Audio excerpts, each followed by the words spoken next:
fans.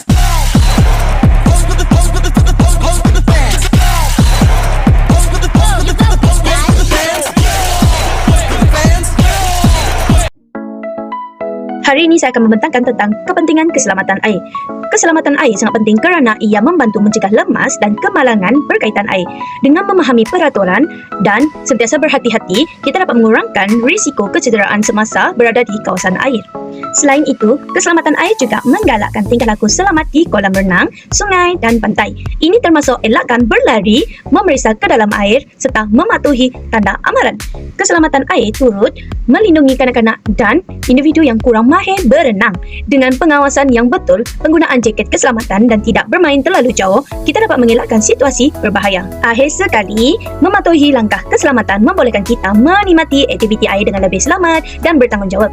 Bila semua orang sedar tentang risiko dan tahu cara menjaga keselamatan, aktiviti air menjadi lebih menyeronokkan dan bebas bahaya. Seterusnya, saya akan membentangkan tentang mengapa kemahiran berenang dan pengetahuan keselamatan adalah penting.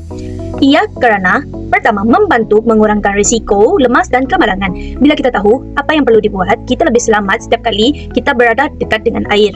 Ia juga membantu membina keyakinan diri. Bila kita yakin kita boleh berenang atau bermain air tanpa rasa takut, tetapi masih tahu batas dan bahaya. Keselamatan air juga memastikan kita dapat bertindak secara pantas ketika ada berlakunya kecemasan. Sedikit ilmu seperti cara meminta bantuan atau menenangkan mangsa juga dapat menyelamatkan nyawa. Selain itu, aktiviti air seperti berenang juga baik untuk kesihatan dan kecergasan. Dengan pengetahuan keselamatan, kita boleh bersenam dan berseronok dengan lebih yakin. Ia juga galakkan tingkah laku bertanggungjawab, seperti ikut peraturan, tak buat aksi berbahaya dan sentiasa berhati-hati. Akhir sekali, keselamatan air membantu kita melindungi orang lain. Bila kita tahu mengenal risiko seperti arus kuat atau kawasan dalam, kita boleh beri amaran dan elakkan bahaya bersama-sama. Seterusnya, saya akan menerangkan mengenai skill berenang, iaitu teknik asas stroke yang terbahagi kepada 6.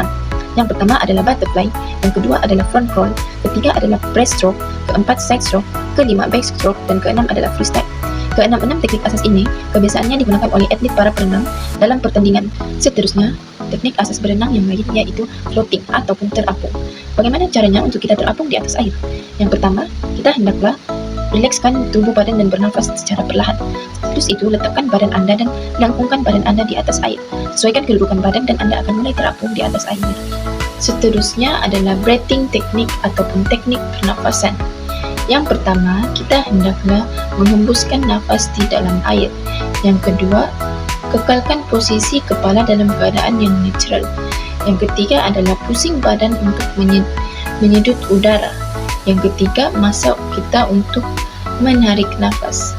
Yang kelima adalah kita kembali untuk menghembus nafas. Dengan itu, kita akan dapat mengatur teknik pernafasan kita semasa proses berenang. Terusnya saya akan menerangkan tentang peraturan keselamatan kolam, pantai, peranan lifeguard dan juga signage. Di mana yang pertama, peraturan keselamatan kolam dan pantai adalah sangat penting untuk mencegah kemalangan. Peraturan ini sangat jelas bagi membantu kita untuk berkeadaan selamat semasa berenang. Peranan lifeguard juga sangat penting. Ia memainkan peranan utama dengan memantau kawasan, mengesan bahaya dan bertindak segera apabila berlaku kecemasan. Di dalam masa yang sama juga kita perlu peka dengan signage, yaitu keselamatan seperti tanda air dalam, larangan terjun, kawasan ombak kuat dan bendera amaran. Dengan mengikut peraturan dan signage ini, risiko kemalangan dapat dikurangkan. Terakhir, saya akan menerangkan tentang reuse teknik, bantuan mangsa lemas, pertolongan cemas dan CPR awareness. Seterusnya, dalam situasi ini mangsa lemas, perkara paling penting ialah keselamatan diri penyelamat. Gunakan teknik reach or tow, yaitu capai mangsa menggunakan objek panjang atau lontaran alat bantuan semasa memasuki air. Selepas mangsa selamat, jalankan pertolongan cemas, asas seperti memeriksa pernapasan, memastikan mangsa stabil dan menjaga suhu badan mereka. Selain itu, kesedaran CPR sangat penting kerana CPR awal boleh meningkatkan peluang mangsa untuk hidup. Tindakan pantas dan teknik yang betul boleh menyelamatkan nyawa.